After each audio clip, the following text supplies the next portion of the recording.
¿Qué tal, estimados participantes? Muy buenas noches. Entonces, miren, el posgrado de Neuroeconomía de la Universidad de Oxford proporciona estas cifras. Hay dos sitios que pertenecen a universidades británicas que ustedes pueden visitar para sacar cifras o estadísticas. Uno se llama ourworld.org y otro se llama humanprogress.com. Entonces, ¿qué es importante, estimados participantes, considerar acá? Es importante considerar de que desde el punto de vista de la evidencia científica, el mundo está mejorando. No es que el mundo esté perfecto, para nada, pero el mundo está mejorando. Entonces, yo te voy a mostrar la conclusión de ese estudio. Te voy a mostrar acá, en esta diapositiva, la conclusión de ese estudio. Luego vamos a ir discutiendo algunas evidencias más particulares, ¿sí? Entonces, los elementos que te pongo acá, las fuentes de la UNESCO, del Banco Mundial, tú puedes encontrar estas fuentes en los dos sitios que acabo de darte. Hay un libro muy interesante que se llama Progreso y Libertad. Este libro que se llama Progreso y Libertad pertenece a la Fundación Cato. Y el sitio web de la Fundación Cato es cato.org. La Fundación Cato es una organización que se dedica a estudiar el progreso humano. ¿Qué cosa te quiero explicar realmente? Te quiero decir de que los empleados en este momento del progreso de nuestra civilización humana van a querer algo más que solamente controlar su estrés, van a querer algo más que solamente ir a trabajar, van a querer algo más, como vas a ver en el transcurso de esta sesión y de las siguientes, van a querer algo más que solamente cobrar su salario. Y ese algo más puede que esté relacionado con la felicidad. Es probable que las personas conciban su trabajo como una manera, entre varias otras, de lograr su felicidad. Entonces, en este cuadro, yo te informo acerca de los progresos que hemos tenido como civilización humana desde 1990 hasta el año 2015. Y luego vamos a ir repasando de manera superficial las otras variables. Como estás viendo acá, y te voy a traducir las variables de arriba hacia abajo, hunger tiene que ver con hambruna, poverty tiene que ver con pobreza, illiteracy tiene que ver con analfabetismo, child mortality tiene que ver con muertes infantiles, y pollution tiene que ver con contaminación o polución. Como te estás dando cuenta, todavía tenemos niveles altos de hambre y de pobreza, y además de mortalidad infantil. Pero en comparación, y repito y recalco, en comparación a cuando era 1990, 1995 e incluso el año 2000, estos elementos bastante además perjudiciales para la existencia humana están tendiendo a disminuir. Y están tendiendo a disminuir por varios factores, están tendiendo a disminuir además por varios elementos entre los cuales tienes que notar la acción humana. La acción humana es lo que permite que estos elementos disminuyan. Por supuesto, uno quisiera, por ejemplo, que mortalidad infantil, que es la barra, digamos, de color púrpura, esté en cero. No, no está en cero. Está entre 40 y 50. Eso quiere decir que de cada, digamos, 100 niños que nacen en el mundo, por distintas razones, en especial en los países más pobres, pues 5 pueden que mueran. La verdad es una cifra horrorosa. Pero del 100% de lo que era esa cifra en 1990, ahora esa cifra ha rebajado a la mitad.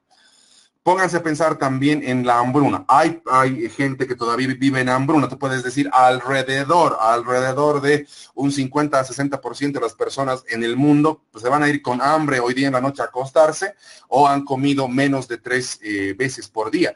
Pero del 100% que era esa cifra el año 1990, hemos rebajado por lo menos un 40%. Eso quiere decir que alrededor de 1.5 billones de personas han mejorado su situación en cuanto a su seguridad alimentaria. Un dato bien interesante es el dato de la contaminación, en especial de los Estados Unidos. Mucha gente piensa que los países industrializados son los países que más contaminan. Eso de alguna manera es verdad, pero también la emergencia de tecnologías verdes y el hecho de que nosotros ya estamos basados en una economía del conocimiento y no en una economía industrial hace que la contaminación disminuya. Lo que más ha disminuido en el mundo es la pobreza. En términos específicos, la pobreza extrema. Nosotros estamos viviendo en un mundo que cada vez está intentando ser mejor. Pero, ¿cuál es el mensaje en especial si trabajas con gente joven?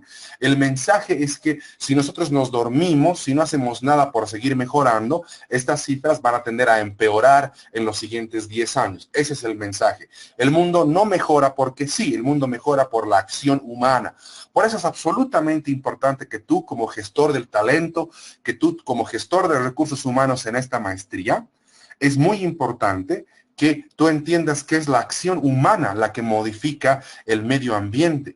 Y es muy importante la acción humana en el sentido de que hace que el mundo sea un lugar más habitable y un mejor lugar para nosotros. Entonces, aquí tú puedes ver el cuadro que nos habla de la extrema pobreza. En 1820 comienza este cuadro, como te lo he explicado, que es la consolidación de la Revolución Industrial Británica, la cual ha empezado en 1775, pero hasta que se consolide va a ser 1820. Según esta estadística de estas mismas organizaciones que yo te estoy dando, basadas en el Banco Mundial y publicadas por Oxford, 10 de cada 90 personas en el mundo están viviendo ahora en extrema pobreza. Todavía hay extrema pobreza en el mundo. 90, así como nosotros, no vivimos en extrema pobreza. Puede que seamos pobres, pero no somos extremadamente pobres, lo cual implica que tenemos un poco de mejor nutrición, nuestro cerebro ha madurado de mejor manera y sobre todo estamos invirtiendo en educación. Pero a diferencia de 1820, 94 personas vivían en extrema pobreza y solamente 6 personas no vivían en extrema pobreza. Hemos mejorado. La extrema pobreza ha disminuido en el mundo en los últimos 200 años. La educación básica también ha mejorado en los últimos 200 años. En 1820 solamente 17 personas tenían educación básica. Hijos de nobles, hijos de gente muy rica que seguramente tenía educación clerical, ¿no es cierto?, en la iglesia. Ahora, 14 personas no tienen ninguna educación en el mundo sobre 100. Vos juntas a 100 personas en el mundo y puede que 14 o 15 de ellas no tengan ningún tipo de educación, son básicamente analfabetas, no han ido nunca al colegio o si han ido han fracasado. Pero hace 200 años eran 83 personas y ahora tienes alrededor de 86 personas que tienen educación básica o un poco más. Nosotros estamos ahí, en esa franja, digamos, de 86 personas que gracias a Dios tenemos los modos para educarnos, hemos invertido en nuestra educación y seguramente lo vamos a seguir haciendo en el futuro. Entonces, el acceso a educación básica ha mejorado bastante. ¿Y de cómo sabes eso? ¿Cuál es la evidencia de eso? De que la tecnología ha avanzado brutalmente y que ahora la gente, pues, invierte más en educación también, aparte de sus necesidades solamente básicas. El número de personas vacunadas en el mundo también ha mejorado. ¿Qué tal, Ángelo? Buenas noches. ¿Qué tipo de vacuna ha mejorado en el mundo? Las vacunas con respecto a la difteria, las vacunas con respecto a la tos característica es que puede que puede evolucionar en algún tipo de infección respiratoria. A eso hace referencia el término whooping cough. Y vacunas también con respecto al tétanos. Entonces, en 1820, o hace 200 años, 0 personas en el mundo estaban vacunadas. Y por lo tanto, la esperanza de vida de las personas era muy baja. Es bien interesante notar que la esperanza de vida, hasta incluso mediados del siglo XX en nuestro país, no superaba los 50 años. Poco a poco, la mejora en la humanidad ha hecho que la esperanza de vida aumente. Los varones en Bolivia podemos vivir en un promedio de 68 años y las mujeres pueden vivir un promedio de 72 años.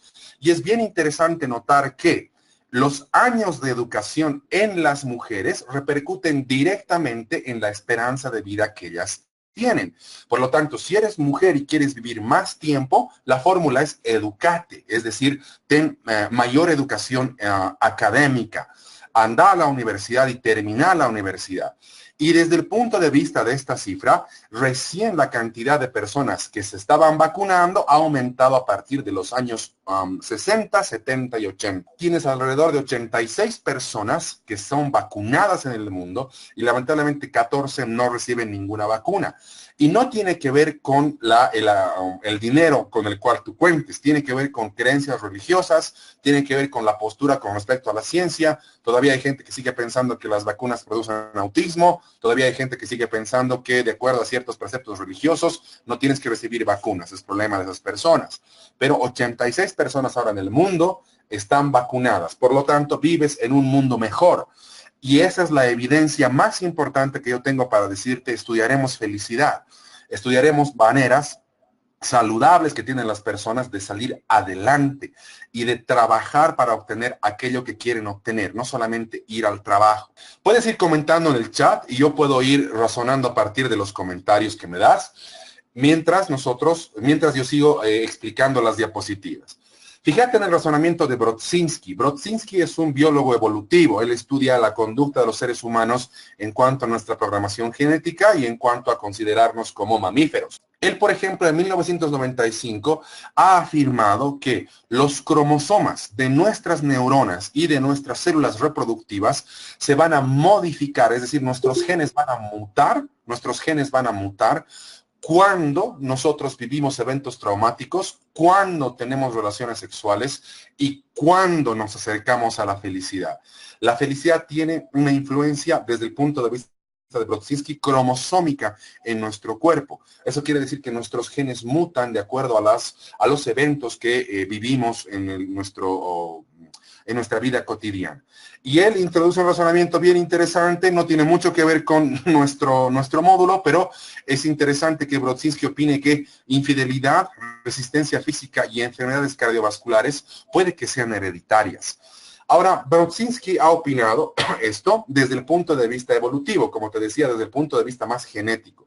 Él te está diciendo, es posible que si hay historia de infidelidad en una familia, puede que esa historia de infidelidad se repita en las personas que están buscando pareja, al igual que resistencia física y enfermedades cardiovasculares.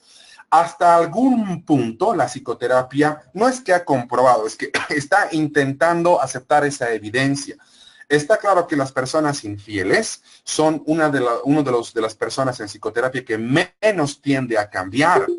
Es muy probable que en el transcurso de los 10 o 15 años, la evidencia con respecto a infidelidad nos permita más o menos afirmar de que realmente infiel has sido y infiel vas a morir, porque hay componentes genéticos asociados a la infidelidad. Eso es como un punto aparte, pero lo que nos interesa más exactamente es el primer razonamiento.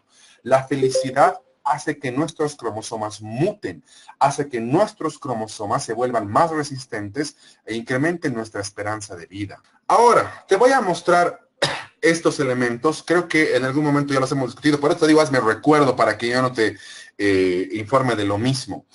Hay factores que determinan la felicidad, pero también hay factores que protegen a la felicidad una vez que la felicidad esté relativamente construida en un trabajo, en una familia. Lo que tú tienes acá es más mi experiencia relacionada con la evidencia. Por eso no pongo ningún autor en esta diapositiva.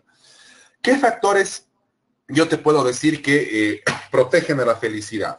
Una vivienda adecuada. Es bien importante entender una vivienda adecuada no como una mansión y no, digamos, como una casa grande, lujosa, no.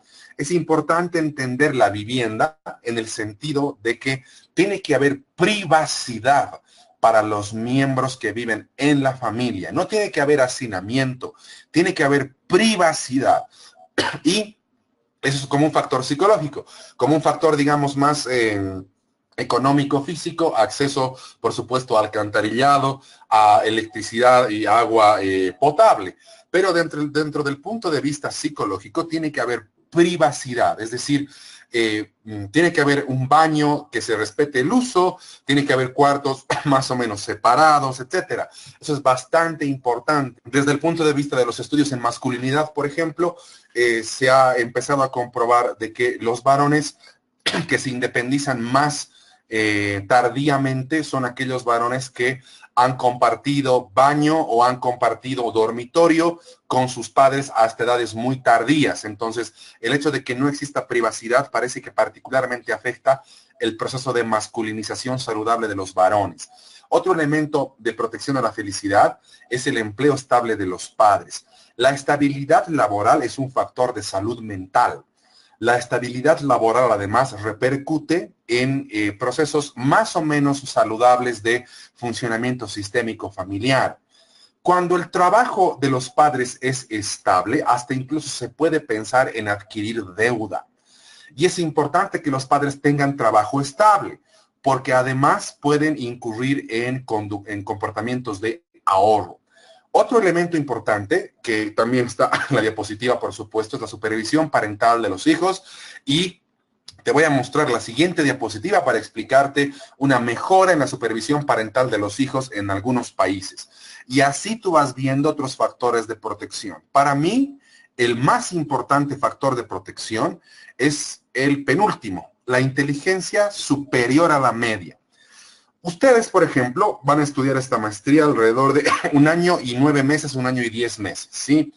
Se reúnen para escuchar a los docentes, seguramente hacen trabajos, van a presentar su tesis, y yo diría que en ese año y 9 meses que ustedes han pasado clases, han debido aumentar su coeficiente intelectual en por lo menos unos 2 o 3 puntos. Podemos aplicar, por ejemplo, el test de dominó o podemos aplicar el test de matrices progresivas para comprobar la hipótesis que yo tengo de que su coeficiente intelectual ha aumentado por lo menos unos 2 o 3 puntos. Y el hecho de que ustedes se conviertan en profesionales más inteligentes de lo que eran 1 año y medio atrás, repercute directamente en la salud mental de la comunidad, repercute directamente en la seguridad de nuestra comunidad, repercute directamente además en mi propia manera de trabajar y de encontrar trabajo. Ustedes están beneficiando a la comunidad cuando tienen programas relativamente exigentes como este.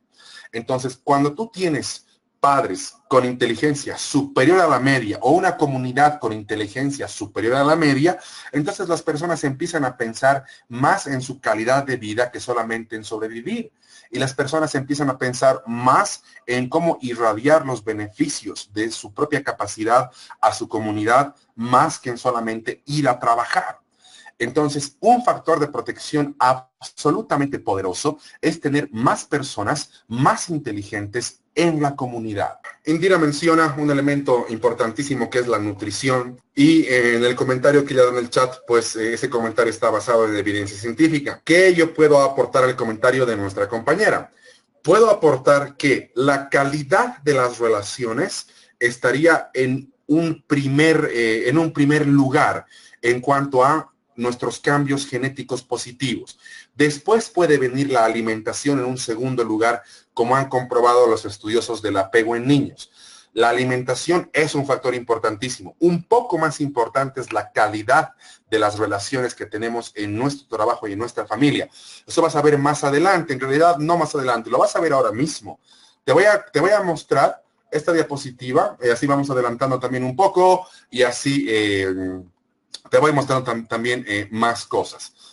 Entonces, mira, lo que estás viendo ahora, lo vas a ver casi al final del módulo, es una encuesta que ha realizado la Cámara Nacional de Comercio de Chile. Y en esta encuesta que han realizado han preguntado varias cuestiones.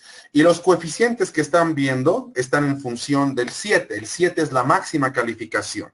Entonces, es una encuesta, es la encuesta de la Cámara Nacional de Comercio de Chile con respecto a la felicidad, y la vamos nosotros a abordar en el módulo de una manera amplia además. Pero se las muestro esta diapositiva ahora mismo a raíz del comentario que hace nuestra compañera, que me ha permitido acordarme justamente de esta diapositiva. Entonces, en esta pregunta, ¿qué les han preguntado a los trabajadores chilenos? A 5,000 trabajadores chilenos desde el año 2011, que vienen encuestándolos constantemente una vez cada año. ¿Qué les han preguntado? Les han preguntado, dime, aquí vos tienes relación con los hijos, con la pareja, con los padres, con los amigos y en el trabajo. ¿Cuál es más importante?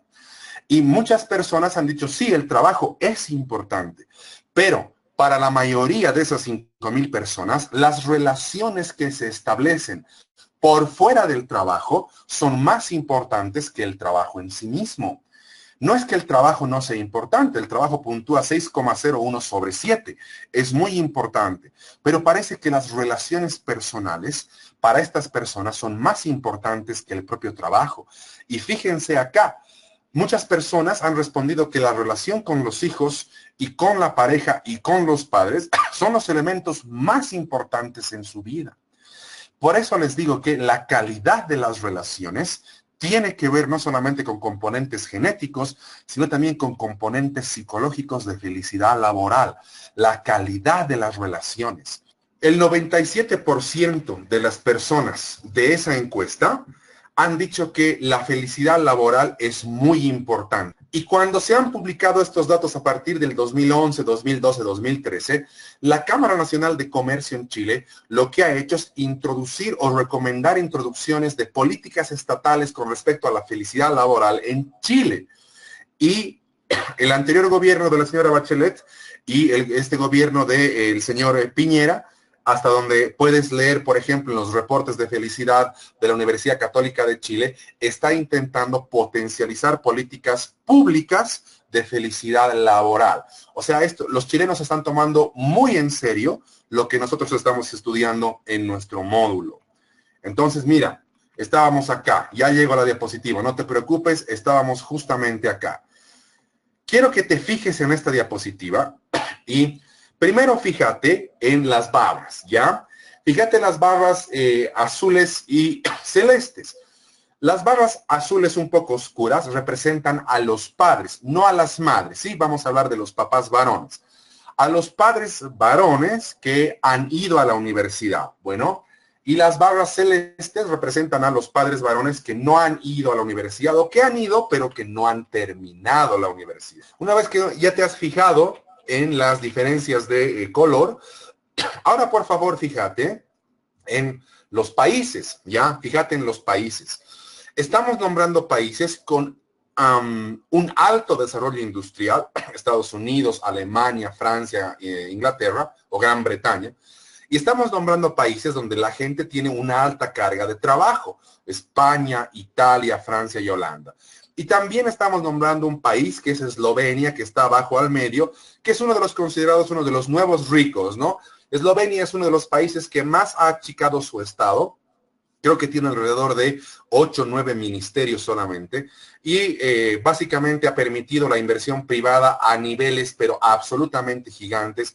Entonces, por ejemplo, muchos de los gigantes industriales tienen sede en Eslovenia y además Eslovenia es una de las zonas en Europa donde se facilita mucho la investigación a nivel de doctorado.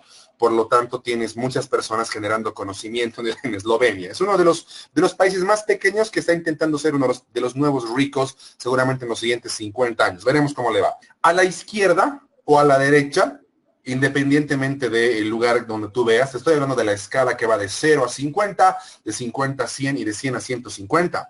¿Qué mide esta escala? Mide la cantidad de minutos al día que estos padres pasan con sus hijos, ¿sí? Y por supuesto en el eje X, tú tienes los años, desde 1965 pasando a 1990 y llegando hasta el último año que ha salido esta estadística, el año 2000. Como estás viendo en la diapositiva, el tiempo que pasan los padres con sus hijos está aumentando. Fíjate arriba a la izquierda en el caso de Gran Bretaña. Fíjate que en 1965 y 70, los padres, universitariamente educados o no, pasaban menos de 1 hora al día con sus hijos. Y para el año 2012, al día van a pasar 100 minutos los padres educados en universidad y hay un poquito entre, digamos, 80, 85 minutos los padres que no se han educado en la universidad. O sea, parece que no hay una diferencia tan significativa entre padres educados en la U o no. Lo que está aumentando realmente es la cantidad de minutos que estos padres pasan con sus hijos al día.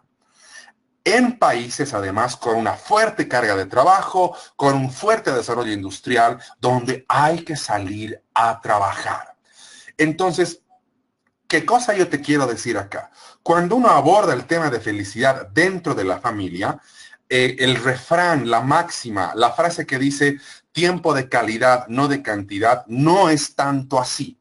No es tanto así. Hay que pasar harto tiempo con los hijos y ese tiempo tiene que ser tiempo de calidad.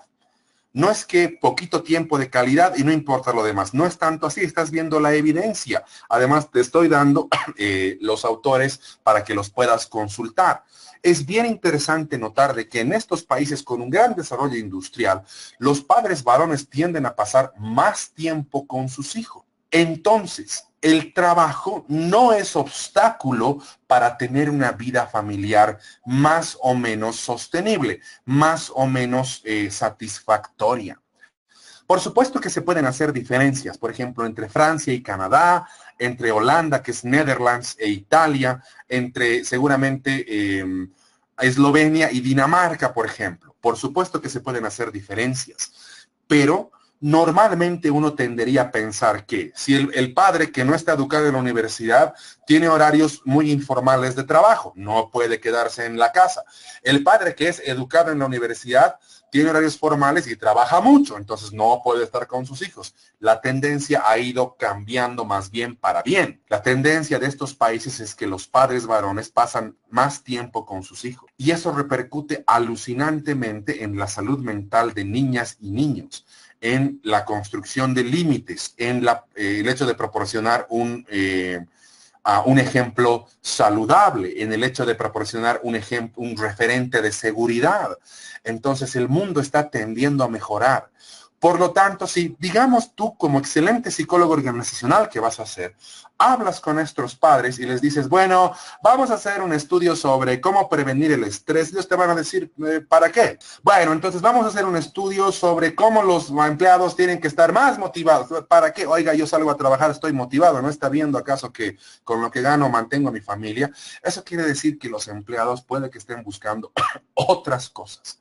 Los empleados pueden que estén buscando maneras de cambiar su realidad afectiva.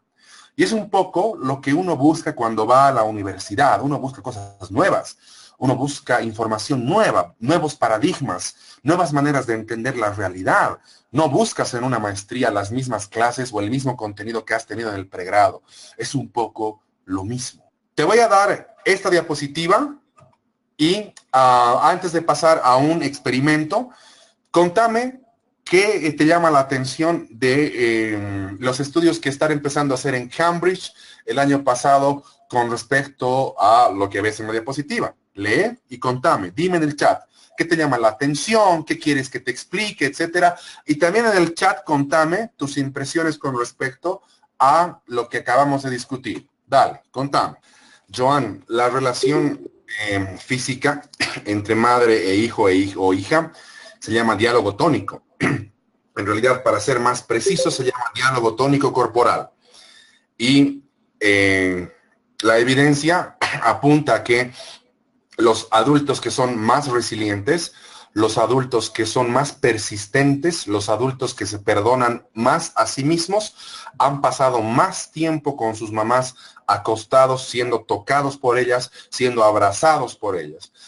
Entonces, es un proceso neuroquímico que ocurre en el cerebro, es relativamente complejo, pero la evidencia es clara. Adultos resilientes, persistentes y que se perdonan a sí mismos han pasado más tiempo con sus mamás tocándolos o siendo tocados, siendo contenidos, siendo mirados y sobre todo riéndose con ellas. Así es, Estefanía. Pasa a lo siguiente, estimada Estefanía, y voy a cambiar la diapositiva para comentar o contribuir al comentario de Estefanía de una manera más sumativa. ¿Sí? De acuerdo al Índice Mundial de Salud Organizacional, Estefanía, los empleados más felices del mundo trabajan en Google. Las particularidades del trabajo en Google pues son un poco la que ves en la diapositiva, más seguramente otras, como por ejemplo que el área de creatividad no tiene horarios, que pueden acceder a bibliotecas pero absolutamente grandes para relajarse o para leer, que pueden llevar a sus hijos al trabajo. Entonces, eso desde el punto de vista del índice global de salud organizacional. Por si acaso, un tema muy interesante para una tesis puede ser el tema de salud organizacional. Hasta donde yo conozco, no existe una tesis que diagnostique o que intervenga en salud organizacional. Es un tema no muy nuevo, pero poco investigado. Entonces, en términos de salud organizacional, Estefanía, Google tiene los empleados más felices del mundo. Pero una de las principales causas, Estefanía, para que Google tenga los empleados más felices del mundo es su modelo de negocio en cuanto a su concepción de la economía. Es decir, si nosotros somos dueños de Google, pero somos personas que no conocen de cómo funciona la economía, entonces lo que vamos a pensar, Estefanía, es que tenemos que comprar recursos naturales para transformarlos en un producto. Se llama economía de servicio y de producto. Pero ese tipo de economía, estimada Estefanía, el hecho de que compremos recursos naturales y los transformemos en un producto, ese tipo de economía ha muerto. ¿Y cuándo ha muerto ese tipo de economía? Ha muerto antes de la guerra de Vietnam. Estamos hablando de los años 70. Cuando, por ejemplo, no sé si han escuchado que se están peleando entre cruceños y chuquisaqueños por un campo gasífero, porque la gente en nuestro país sigue pensando que debemos transformar los recursos naturales en riqueza. Seguimos pensando en una economía extractivista y desde ese punto de vista no se puede crear riqueza, no se puede avanzar, no se puede progresar. Google no vende productos y servicios. Entonces, ¿qué cosa vende Google? Google vende conocimiento, porque el modelo de negocios de Google está basado en la tercera revolución. La primera revolución era la revolución agrícola. La segunda revolución, la revolución industrial. La tercera revolución, Estefanía, economía del conocimiento. Entonces, eso te quería aportar. Tú dices, por ejemplo, que debe ser que el trabajo es diferente al de nuestro país. Toda la razón, Estefanía. El trabajo es diferente porque el modelo económico es distinto. Ya no se produce riqueza a partir de la transformación de recursos naturales en algo. Se produce riqueza a partir del conocimiento, economía del conocimiento. Y tú dices, por ejemplo, aquí por cuestiones económicas te la pasas trabajando como negro para cubrir los gastos familiares. Toda la razón. Toda la razón. Sales al amanecer a trabajar y vuelves al anochecer. No ves el sol, o sea, vives como vampiro, eres un vampiro laboral. No ves el sol, además almuerzas rápidamente, además trabajas todo el día sentado.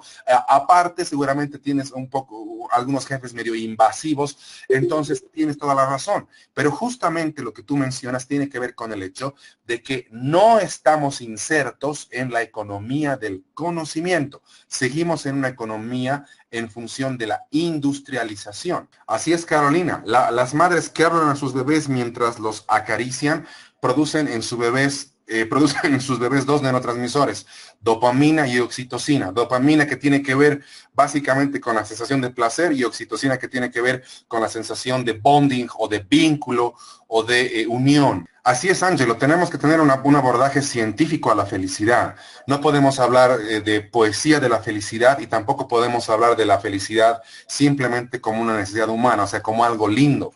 Cuando he planificado el módulo, he intentado darle un enfoque lo más científico posible y creo que me va a faltar sesiones para poder profundizar en este ámbito. Les rogaría que nos podamos comunicar en el grupo de WhatsApp, así podemos discutir cosas un poco más profundas. Karina, no entiendo la pregunta, si me la aclaras un poquito, ahí te contesto inmediatamente. Alcinda, me parece que el aporte que haces es muy interesante. Existen ciertas investigaciones, Alcinda, que vinculan felicidad con productividad, siempre y cuando la productividad sea definida con factores psicológicos también, no solamente como con factores, digamos, solamente administrativos. Te vas a fijar en este experimento que ha hecho este psicólogo social americano que apellida Shaw, ¿sí? En 1991. Entonces ahí vos tienes 3 barras, una roja, una verde, una azul. Pues esto es lo que significa cada barra, ¿ya? La barra azul representa cómo el grupo evita el castigo, la barra verde cómo un grupo trabaja por interés grupal y en rojo cómo el grupo trabaja por interés individual. ¿Qué ha pasado en este grupo, estimados participantes? Ha pasado que les han dado una tarea. Ustedes son una unidad, digamos, ustedes como grupo de maestrantes, yo les digo, digamos, denme un trabajo grupal. Ya verán ustedes, pues, cómo se reúnen, cómo intercambian las partes del trabajo, qué sé yo, denme un trabajo grupal, digamos, para el domingo. Bueno, tienen un trabajo. O sea, este experimento está en función de que has dado un trabajo a un grupo, ¿sí? Has utilizado 3 estrategias para motivar al grupo, ¿sí? La primera estrategia es el castigo, que está representado por la barra azul. Les has dicho, mira, si no me hacen el grupo, les va a pasar esto y esto y esto. Si no me hacen el trabajo, perdón. Si no me hacen el trabajo, entonces les voy a rebajar puntaje, les voy a calificar muy mal cuando presenten su tesis. Y además, si soy jurado, no voy a dejar que pasen. O sea, les estoy castigando o amenazando. Y ese castigo o amenaza es representado por la barra azul. ¿Qué representan las barras? El promedio de cooperación dentro del grupo. En verde hay un interés grupal. Entonces, yo te digo simplemente, haz el grupo y una vez que el grupo esté conformado, si me das el trabajo, pues ya veré cuánto lo califico. Entonces, bueno, ustedes dicen, ya queremos obtener la mejor calificación, entonces nos vamos a esforzar en hacer un buen trabajo. Ese tipo de motivación por interés grupal está representado en la barra verde. ¿Qué evalúan las barras? El nivel de cooperación en el grupo. Digamos que yo te doy un trabajo a todos ustedes como grupo y el trabajo es más o menos interesante y el trabajo es más o menos inspirador y más o menos desafiante. Entonces, alguno de ustedes puede decir, oiga, bueno, presentaremos, digamos, 20 páginas, pero yo por mi lado voy a leer otras 25. Quiero aprender más por mi propio interés. No me importa, digamos, tanto el nivel de aprendizaje de mis compañeros. Yo quiero aprender esto porque es mi propio interés. Otro dirá, bueno, voy a esperar a que dé otro trabajo. Este trabajo no me parece particularmente, digamos, inspirador. Pero en el siguiente trabajo tú dices, oye, qué excelentes ideas. Me voy a preocupar para que yo pueda conocer un poco más. Entonces, estás motivado por el interés individual. Y desde el punto de vista de Shaw, y es un experimento que paulatinamente se realiza en universidades americanas, en algún momento ustedes han debido tener un tipo de noticias sobre este experimento cuando un profesor ha intentado hacer una lógica socialista del curso, quitando nota a los mejores estudiantes para dárselos a los peores estudiantes. Han debido saber un poco sobre eso. Desde el punto de vista de este experimento, de este psicólogo social, los grupos, motivados por el castigo en la barra azul, trabajan y trabajan harto. El castigo motiva a la gente, pero a la larga, el castigo destruye al grupo. Es decir, es falso que los grupos puedan estar motivados por el castigo, porque evidentemente el castigo produce altas tasas de cooperación dentro del grupo, como estás viendo, entre 70 y 80% de cooperación en el grupo, pero lo peor del castigo, estimados, es que cuando vos motivas a la gente a partir del castigo, las personas dejan de cooperar aunque sigas castigando. Repito, las personas dejan de cooperar aunque sigas castigando. Y es interesante notar el hecho de que justamente el castigo produce las peores tasas de cooperación dentro del grupo. Las peores tasas de cooperación.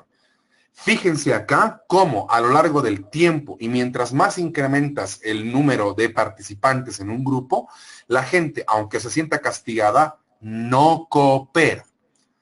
Y eso tiene que ver con la realidad de nuestro país.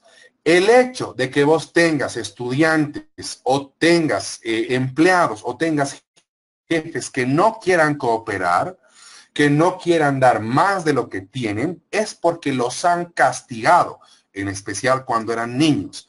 Les han castigado de lo que sea, les han dicho, vaya por aquí, métase por allá, no quiero saber nada de usted.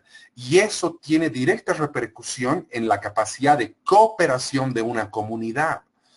Entonces, cuando tú supervises grupos, cuando tú supervises gente, ya sabes que el castigo sí proporciona cierto tipo de cooperación que dura poco tiempo y que a la larga la gente, aunque la castigues, no va a cooperar. Es más, antes que Shaw descubra eso, Skinner ya descubrió eso en los experimentos con sus ratones. En verde, ustedes tienen el interés grupal, es decir, ustedes reúnen a un grupo de trabajadores, ¿sí? Y les dicen, bueno, muchachos, quiero que se esfuercen, quiero que den lo mejor de ustedes porque la recompensa va a ser grupal. Entonces, si somos un grupo de 4, si presentamos el mejor trabajo, digamos que yo les puedo regalar entradas para que vayan a ver Infinity War, porque es una recompensa grupal. Evidentemente, el objetivo grupal motiva al grupo, ¿sí? Pero a la larga, el nivel de cooperación va disminuyendo e incluso desaparece, al igual que ha desaparecido el nivel de cooperación motivado por el castigo.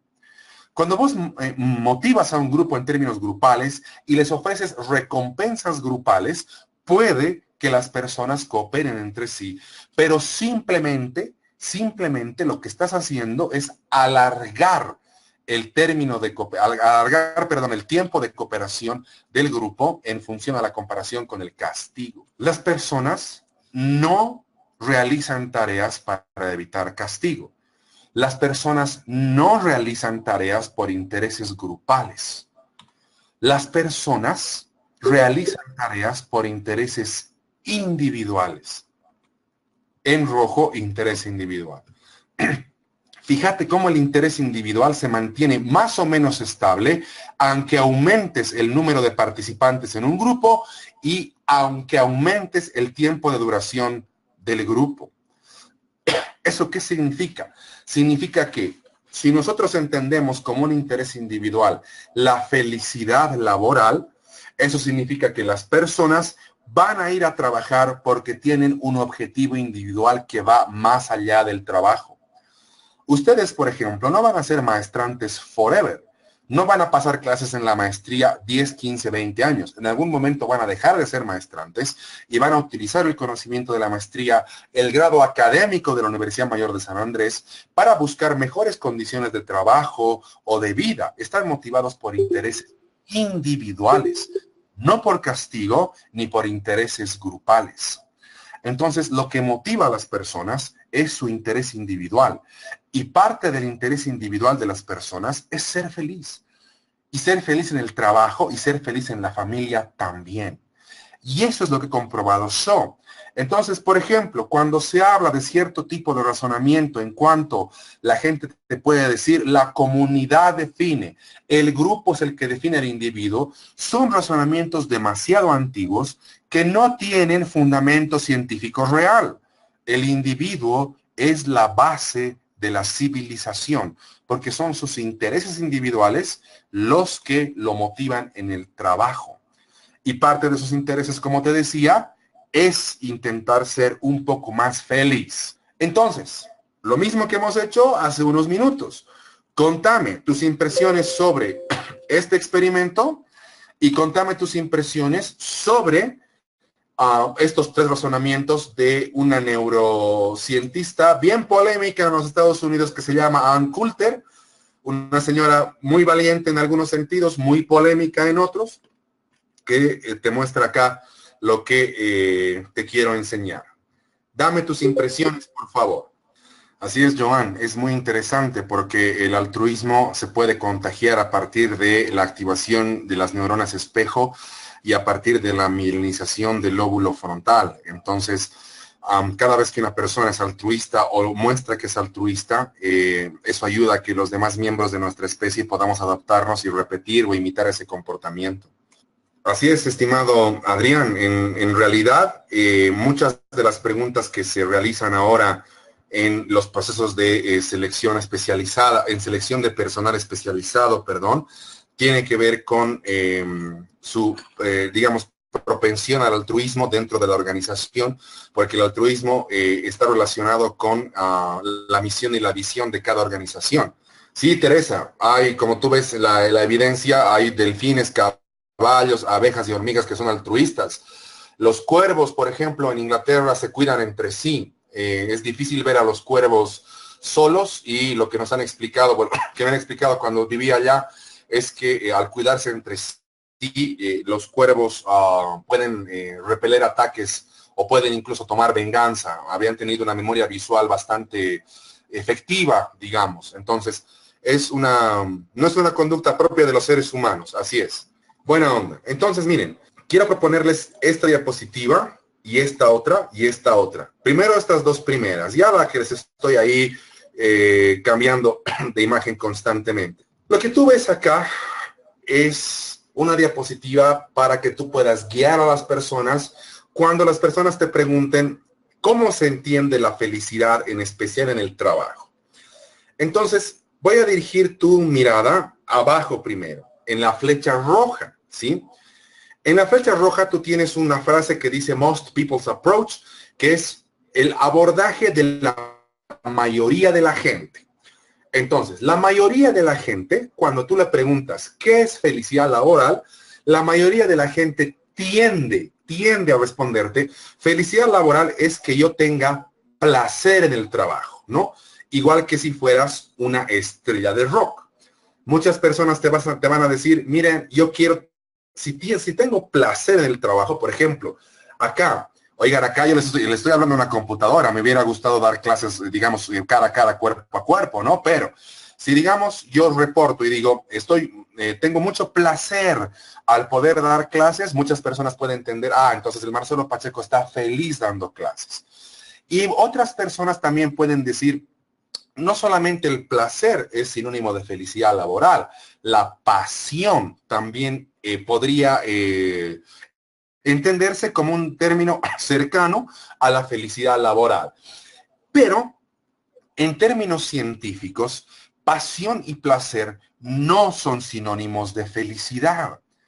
¿Por qué? Porque pasión y placer son justamente elementos emocionales efímeros en comparación a la duración de la felicidad y en comparación a los elementos que componen la felicidad. Por eso es importante que tú, cuando digamos puedas capacitar o cuando tú puedas evaluar la felicidad, tú puedas decir, me alegra que usted sienta placer en el trabajo, pero placer no es igual a felicidad. Me alegra que usted sienta pasión en este trabajo, pero yo quisiera que sienta algo más. Buena onda, ¿qué cosa está más allá de la pasión y el placer? Justamente la flecha en verde, justamente lo que dice the better approach o el mejor abordaje, la mejor perspectiva. ¿Y cuál es el mejor abordaje y la mejor perspectiva? Es tener un propósito o un significado más grande que la pasión o que el placer en el trabajo. Es tener un propósito, un significado más grande que la pasión o el placer en el trabajo. Sentirte parte de algo más grande que ti mismo. Sentirte parte de tener una misión, un propósito. Y para hacer realidad esa misión, para hacer realidad ese propósito, utilizas el trabajo. Es decir, tener un propósito más grande, un significado más grande, es más grande, por supuesto, que solamente ir a trabajar. Entonces, uno de los elementos más importantes en cuanto a felicidad laboral es entender al trabajo como un medio, no como un fin. ¿Un medio para qué? Un medio para ese propósito, para esa misión que puedes crear. Y eso es importante, ese propósito y esa misión no te llega. La evidencia apunta, en especial en conversaciones terapéuticas, apunta al hecho de que las personas viven mejor que cuando vivían en el pasado y por lo tanto están empezando a entender de que la felicidad se construye y de que el propósito que vos tengas más allá del trabajo puede realmente hacerte feliz hasta cierta edad y hasta cierto punto. La felicidad no llega, no es como la lluvia que te ha pescado a la lluvia. La felicidad se construye teniendo un propósito más grande y más alto en el trabajo. Y a eso iba esta siguiente diapositiva, ¿sí? Esta diapositiva es como una escalera de la felicidad. Yo te voy a invitar a que la cuestiones porque es una manera de ponerle una fórmula a la felicidad, ¿no? Pero es una escalera de la felicidad en el sentido de que hay elementos afectivos que deberían ser conquistados antes de tener ese propósito o esa misión. ¿Dónde comenzaría? Con el control percibido, es decir, ¿cuánto control tengo con respecto a las tareas que tengo en mi trabajo? Ahí comenzaría el primer escalón de la felicidad, donde dice perceived control, donde ahí hace referencia ese término al hecho de cuánto control tienes con respecto a tu trabajo.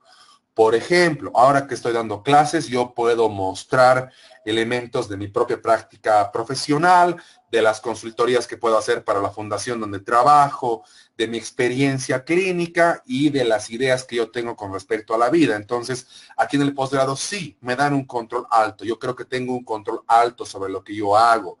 Entonces, a eso se refiere el primer escalón, control percibido. Si tienes un grado de influencia alto con respecto a lo que haces en tu trabajo. La segunda escala, el segundo escalón sería el progreso percibido o perceived progress. ¿Por qué es importante esto? Porque los empleados, la evidencia demuestra que los empleados que van a reportar puntajes altos o muy altos en las escalas de felicidad, que espero que el tiempo nos ayude a que yo pueda compartir las escalas contigo. Los empleados que van a puntuar alto en escalas de felicidad son aquellos que perciben que han progresado en el trabajo. Y hasta donde llega cierta evidencia circunstancial, este tipo de preguntas no se hacen a los empleados cuando se evalúa su desempeño. No se les pregunta, por ejemplo, bueno, hay una evaluación de desempeño. Dice que usted 7 de cada 10 veces hace bien su trabajo. Ya, buena onda, esa es una medida. Pero otra medida es, dígame usted, si en este trabajo usted percibe que ha progresado como ser humano, como empleado, como ciudadano. Esa es una pregunta absolutamente crucial. Pregunta a las personas si han progresado en lo que están haciendo. Y yo quiero hacerles esa pregunta. No puedo, digamos, enseñar algo y yo no ser congruente con lo que estoy enseñando. Entonces, quiero que me digan si en el transcurso de este módulo han percibido cierto progreso en su conocimiento. Y también si en el transcurso de la maestría han percibido cierto progreso con respecto a su práctica laboral, con respecto a cualquier área de su vida. Y después del progreso percibido, ustedes tienen una tercera escalera que se llama la conectividad o connectedness. Es decir, la calidad de las relaciones humanas, es decir, con quién te estás conociendo, con quién es tu supervisor, qué tipo de calidad de relación tienes con los seres que te rodean, en especial en el trabajo. No se van a olvidar la diapositiva que les he mostrado a raíz del comentario, si no estoy mal, de nuestra compañera Estefanía, que hablaba de relaciones con las personas, hablaba de cómo nos estamos vinculando con las demás personas.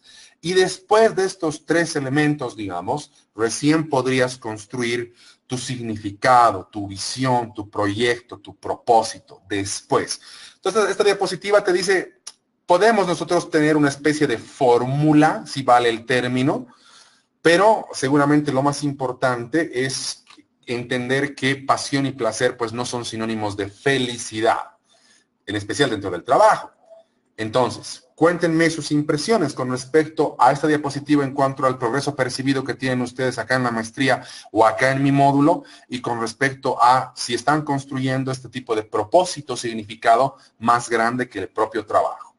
Voy leyendo los comentarios. Es importante que ustedes perciban que están progresando, ¿no? Y es importante también a partir de lo aprendido en la maestría poder tener una perspectiva crítica con respecto a lo que ocurre en nuestros trabajos o en otras empresas.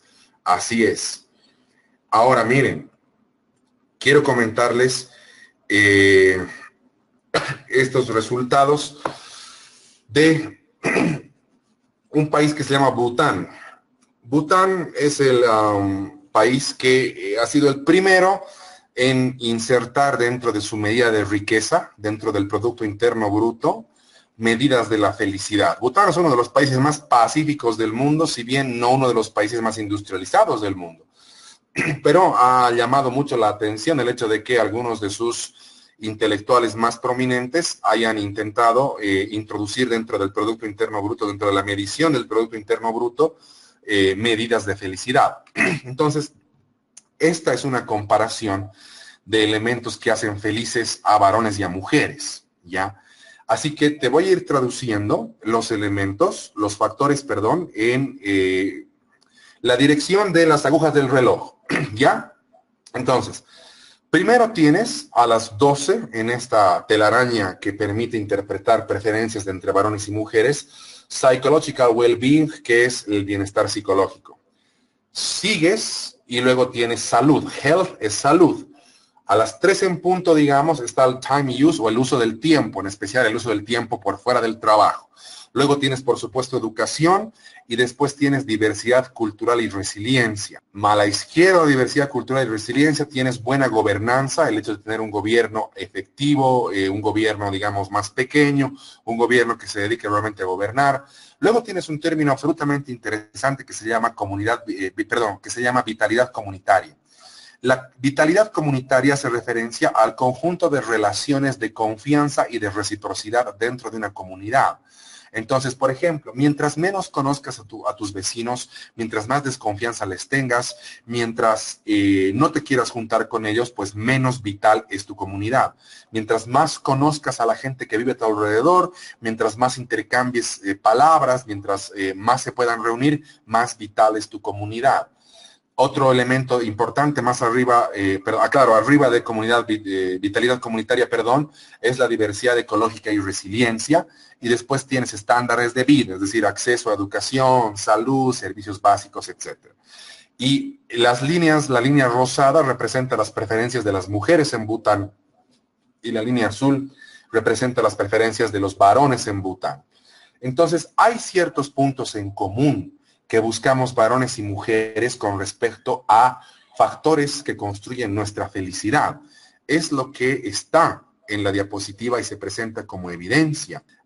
Por ejemplo, ¿qué somos en comunes varones y mujeres desde el punto de vista de este estudio en cuanto a la felicidad? Ambos pensamos en nuestra salud.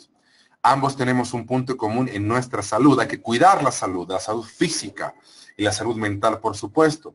¿Dónde más estamos en común? En el tiempo de uso. Queremos trabajos, varones y mujeres, que nos permitan utilizar nuestro tiempo de manera efectiva y de manera sabia. Ya no estamos buscando trabajos donde nos digan, mira, esto es de 8 a 6 y tengas que ir a las 7 para irte a las 10. Ya no estamos buscando ese tipo de trabajos. También tenemos cierta coincidencia en cuanto a nuestra perspectiva con respecto a la buena gobernanza o good governance. Ahí nosotros podemos decir, bueno, varones y mujeres lo que buscan es un gobierno que sea efectivo, un gobierno que no se meta en la vida de la gente. Y también, de todas maneras, a pesar de que estamos nosotros en común con en algunos factores, tenemos ciertas diferencias. A las mujeres parece que les interesa un poco más los estándares de vida, el tener una mejor casa, el que la infraestructura sea un poco más moderna, el tener mejor acceso a servicios básicos. A los varones obviamente también nos interesa, pero desde el punto de vista de este estudio más les interesa a las chicas que a los varones. Las mujeres también están un poco más preocupadas en cuanto a diversidad ecológica.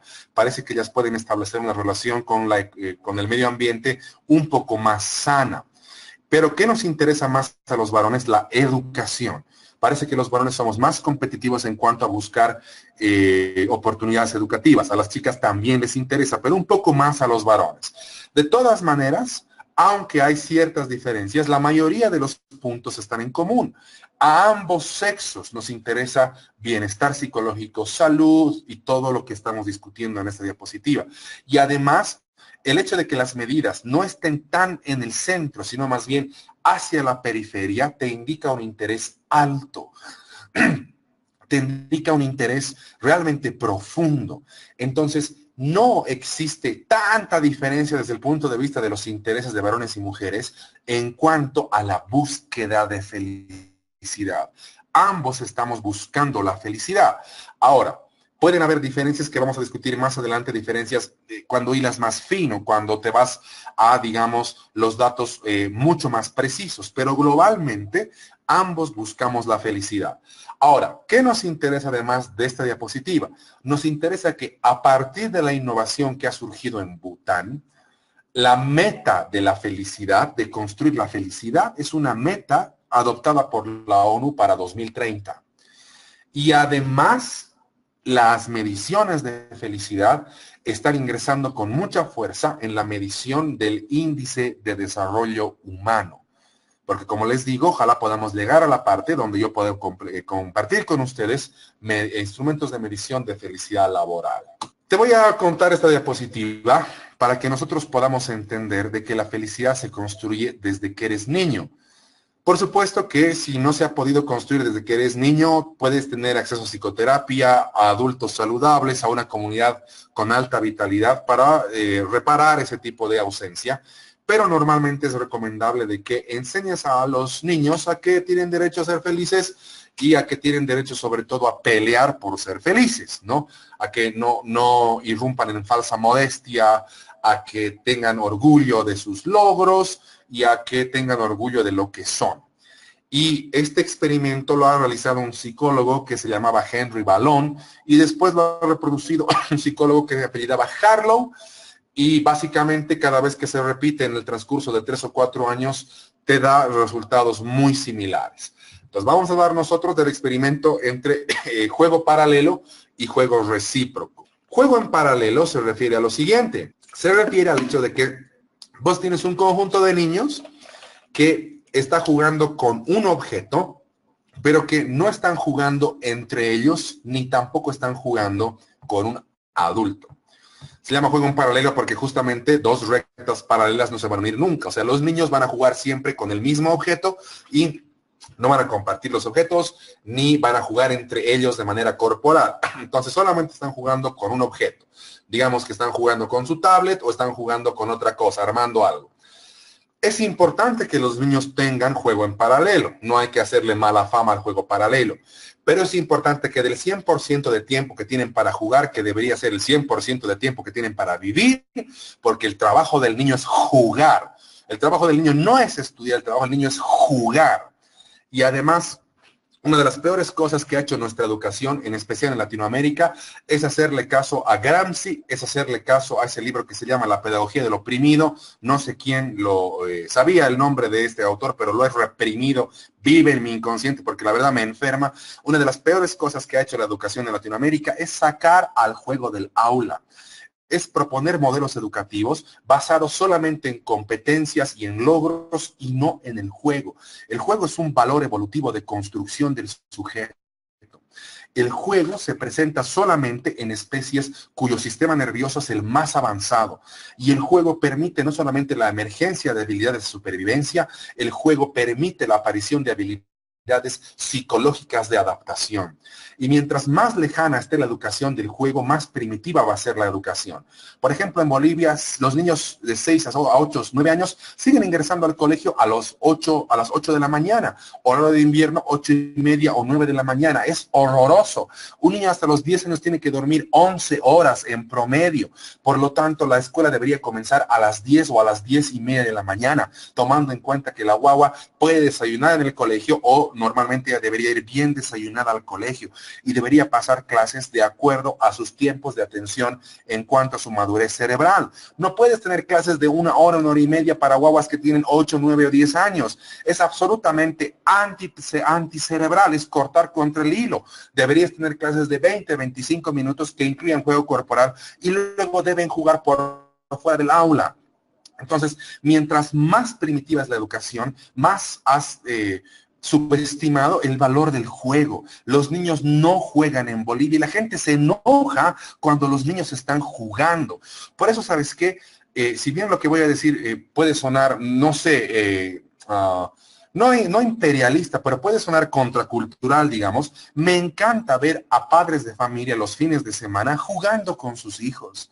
No están perdiendo su tiempo, están recuperando el tiempo que la educación les ha quitado a partir de perspectivas educativas totalmente primitivas que no están basadas en neurociencia y a partir de teorías educativas que son más ideología que ciencia.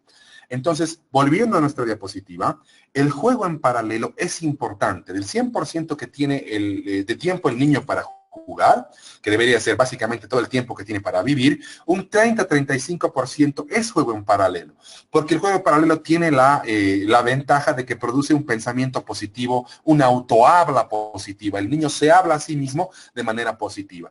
Pero ¿qué es más importante? Es el juego recíproco. Y lo que estás viendo en la diapositiva es justamente una ilustración de juego recíproco, donde hay otro cuerpo aparte del niño, ¿no es cierto? El cuerpo del adulto, por ejemplo, que le sonríe, que le permite interactuar con ese cuerpo y con un objeto, en este caso ahí la pelotita verde, y que ese cuerpo le ayuda al niño a construirse y le permite tener referente de seguridad y referente de desarrollo.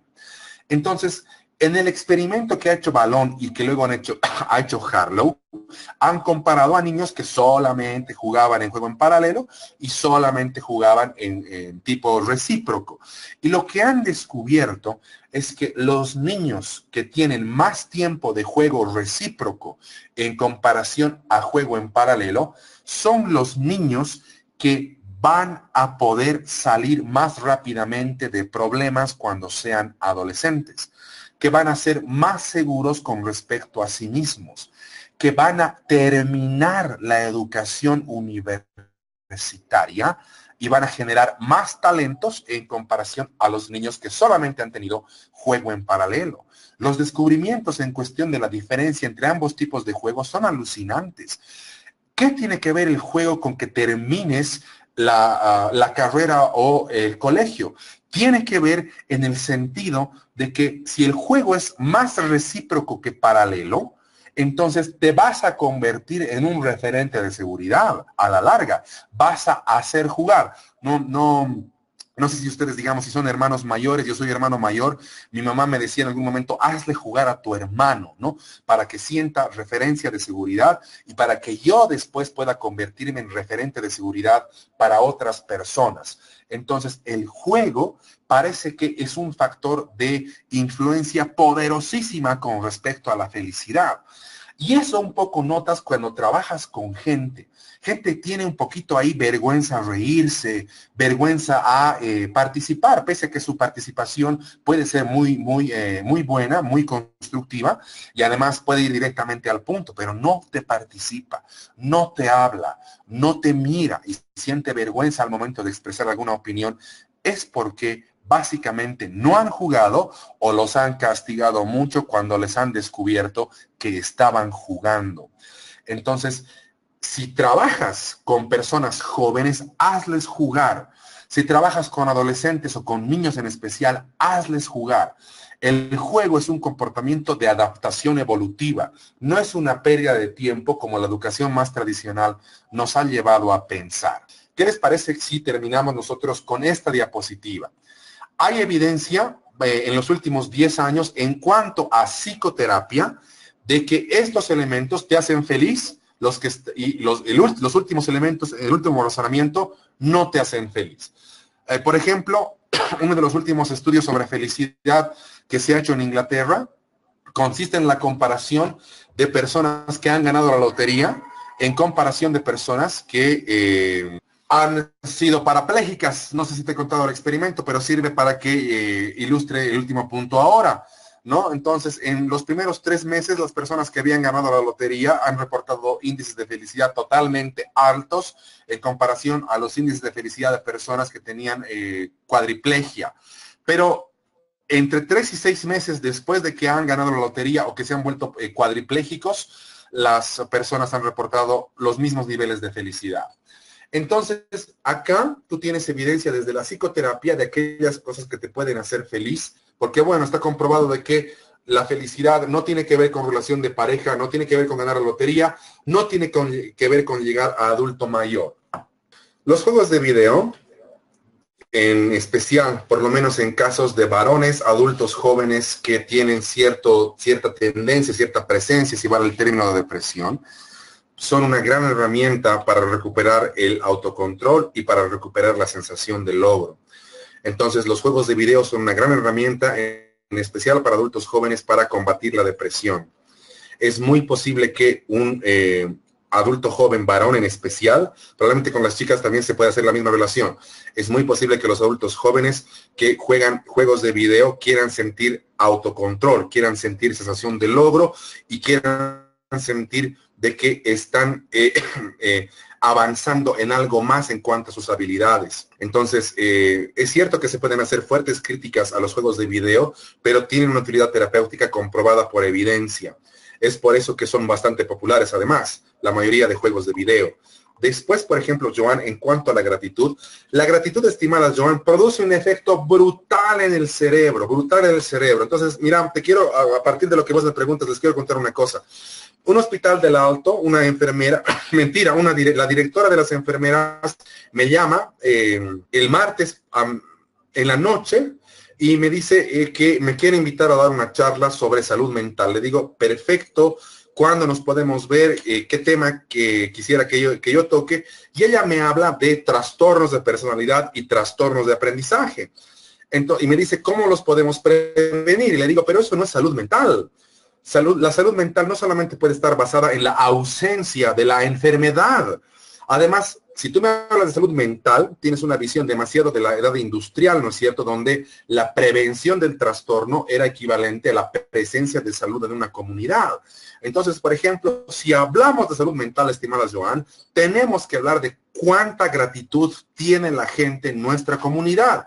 ¿Quién dice gracias y por qué dice gracias y para qué significa decir gracias? Por ejemplo, Joan, puedes introducir tu estudio sobre gratitud en un libro que se llama Efecto Gratitud, que intenta relacionar cierta evidencia neurocientífica con el coeficiente intelectual y la tesis más importante de ese libro, que se llama Efecto Gratitud, es cómo la gratitud influencia la paz en una comunidad. Cuando sientes gratitud o cuando haces algo para expresar gratitud, hay un funcionamiento cerebral integral en cuanto a la coordinación de información en ambos hemisferios. Además, las vías de comunicación de la dopamina, la vía dopaminérgica primaria y secundaria, trabajan al 100% de su capacidad, haciéndote sentir placer y orgullo por haber dicho gracias. Y es interesante notar que las civilizaciones o los países con mayor presencia de gratitud son aquellas que han podido construir más paz positiva. Parece que las comunidades donde hay menos gratitud, existen más conflictos sociales y menos crecimiento económico. Claro, Ángel, los varones podemos desarrollar una atención al detalle pues bastante precisa, mucho más, digamos, especializada que otros varones, o sea, tiene que ver con el entrenamiento. Pero estamos en cierta desventaja evolutiva porque las áreas de procesamiento visual del cerebro de las mujeres tienden a ser un poco más grandes. Sí, es bien importante, Joan, lo que preguntas. El tener lo que quieres no significa tener todo aquello que deseas tener. Significa tener aquello que puedes pagar, aquello que está dentro de tus posibilidades tener. Digamos, tú ganas, por decirte, $1,000 al mes, pero solamente gastas $700 normalmente, digamos, en tu familia, en tu formación, en tus gastos normales, tendrías $300. Entonces has ahorrado de esos $300, en 10 meses tienes $3,000. Y tal vez tu casa te necesite algún tipo de refacción, tal vez quieras comprar una mejor computadora, tal vez quieras mejorar tu plan de megas o de crédito en la empresa. Entonces, lo puedes tener.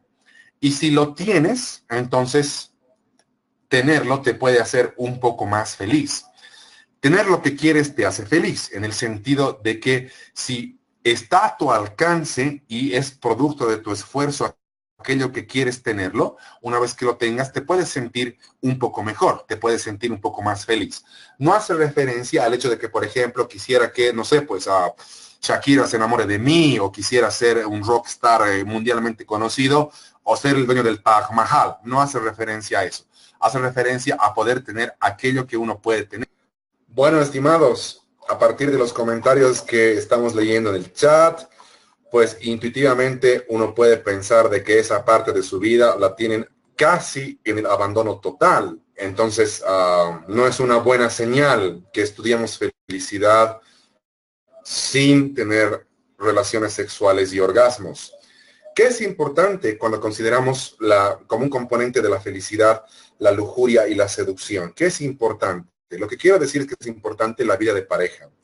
Es importante que tanto varones como mujeres podamos disfrutar plenamente del placer sexual, porque el 70% de nuestras neuronas son neuronas sensoriales. lo cual invita a pensar que nuestro cerebro está programado para sentir sensaciones y procesar sensaciones más que para el razonamiento lógico. Y es importante sentirnos plenos y funcionales en este aspecto de nuestra vida, porque es un aspecto integral a la existencia humana. Las relaciones sexuales, el coito, las caricias, el intercambio de miradas, el intercambio además de fluidos y por lo tanto la segregación de potentes neurotransmisores. Por ejemplo, en el lóbulo frontal de todos nosotros, ese lóbulo frontal está diseñado para que estemos alertas a las amenazas del entorno. El lóbulo frontal nos hace percibir las amenazas del entorno, nos dice quién te está siguiendo, quién te ha, mandado algún tipo de señal amenazadora, una mirada, un movimiento, dónde hay un hueco en la calle, etcétera. El lóbulo frontal te hace sentir el peligro. Pero, por ejemplo, cuando tienes relaciones sexuales y tienes una descarga brutal de dopamina, la constitución química, la composición química de la dopamina está específicamente diseñada para evitar que el lóbulo frontal obtenga irrigación sanguínea en una gran cantidad. ¿Y qué tiene que ver eso? Con lo que estamos hablando, tiene que ver porque un lóbulo frontal sin mucha irrigación sanguínea no va a permitirte identificar los peligros del entorno. Por lo tanto, la dopamina está específicamente diseñada para anular el razonamiento lógico y la sensación de alerta. Y justamente eso ocurre cuando tienes relaciones sexuales placenteras. Se anula prácticamente tu capacidad de alerta y se anula tu capacidad de percibir peligro y se anula tu capacidad de pensar de manera racional, porque la dopamina está específicamente diseñada para eso. Entonces, eres un ser sexuado y sexuable y además eres un ser totalmente diseñado para sentir placer. ¿Por qué lujuria y seducción te hacen feliz? Porque, como hemos comentado, son parte de la vida diaria de un ser humano. Y además, produce una sensación de control en cuanto y en tanto no tienes que sentirte culpable por desear a la gente. No tienes que sentirte culpable por tener un deseo sexual importante hacia otras personas. Una de las tesis del posmodernismo más antihumanas que puede haber es la sanción. No le mires. ¿Por qué quieres acercarte? ¿Por qué incluso la quieres tocar? Es muy buena onda, por ejemplo, que puedas pedir permiso para tocar. Por supuesto que sí. No puedes invadir el espacio de otras personas. Pero eso no implica que tengas que sentirte culpable por ser un ser justamente que tiene capacidad para tener relaciones sexuales. Además, las relaciones sexuales relativamente frecuentes, 2 por semana, unas 3 cada 2 semanas, tienen efectos biológicos bien interesantes. Estimulan la capacidad del sistema inmunológico para responder a enfermedades infecciosas, estimulan la capacidad de respiración, proporcionan en la pareja cierto tipo de compromiso, porque un componente del amor es la complicidad sexual. Entonces, si esta parte está olvidada y con telarañas, con bastante polvo, pues hombre, es tiempo de desempolvar, es tiempo de limpiar, es tiempo de experimentar y es tiempo de que sientas un placer sexual importante, estimulante. Entonces, no sé qué habrás hecho el feriado, asumo que de alguna manera te has dedicado a hacer lo que estamos comentando y si no, pues hombre, nunca es tarde, empezar desde esta noche. Quiero desearles muy buenas noches. El siguiente martes intentaremos vernos antes de las 7:30, por favor. Y les agradezco por haberme esperado hoy día. Muy buenas noches. Los veo el siguiente martes.